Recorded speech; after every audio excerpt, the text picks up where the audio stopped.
Hey everyone, this is Amanda from devotioninaction.com, and I've got a quick little thought for you from John 20, and this is actually from verse 16. So this is after Jesus has been crucified, he's been put in the tomb, and on the third day, Mary Magdalene comes to the tomb and she sees the two angels in white, and she is crying because she doesn't know where they've taken Jesus. She says, "They've taken away my Lord and I don't know where they've laid them." Then she turns around and Jesus is standing there, but she doesn't recognize him. How strange is that? Like, she doesn't recognize Jesus. And Jesus says to her, "Woman, who are you seeking? Like, why are you crying? Who are you seeking?" And she thinks he's the gardener. She thinks he's the gardener, and she says, "Sir, if you took him, if you carried him away, tell me where you have laid him, and I'll take him away. I'll deal with the body. Just tell me where you took him." And Jesus says to her, "Mary."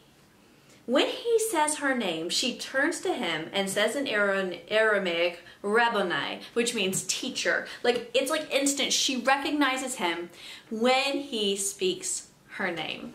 Now, I love names. I don't know how many of you out there are like namophiles, people who really enjoy names, but I have probably got my first baby name book when I was like, before I was 10. Like, I have always loved like looking up the meanings of names.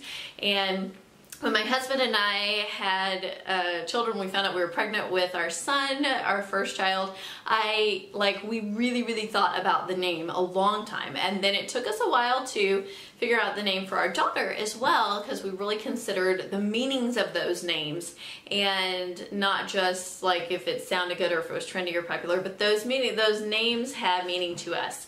And I've always loved the meaning of my name. My first name is Amanda, and that actually means beloved or beloved one. And so the one who is loved, I just always thought that was really cool. I like that because God does love me, and I can be secure in that fact. My name even says so, right? I am the beloved. And so I really enjoy the meaning of names and how much power and importance names have. And so I thought it was so cool that she doesn't even recognize Jesus. She thinks he's the gardener. She's so like worried and distracted and crying because she thinks someone's stolen his body. And there he is right in front of her, and she can't even see him. But when he speaks her name, she instantly recognizes him. How sweet is it? Like I think probably the sweetest time you could ever hear your name is when your Savior speaks it. You know, and I think sometimes we get so distracted and so worried with what's going on in the world and our perception of our problems that when he's standing right in front of us, we don't always recognize it. But if we could tune our ears to hear the sweet sound of him calling our names, then we would instantly recognize that God is speaking to us in the midst of our storms, in the midst of our situations.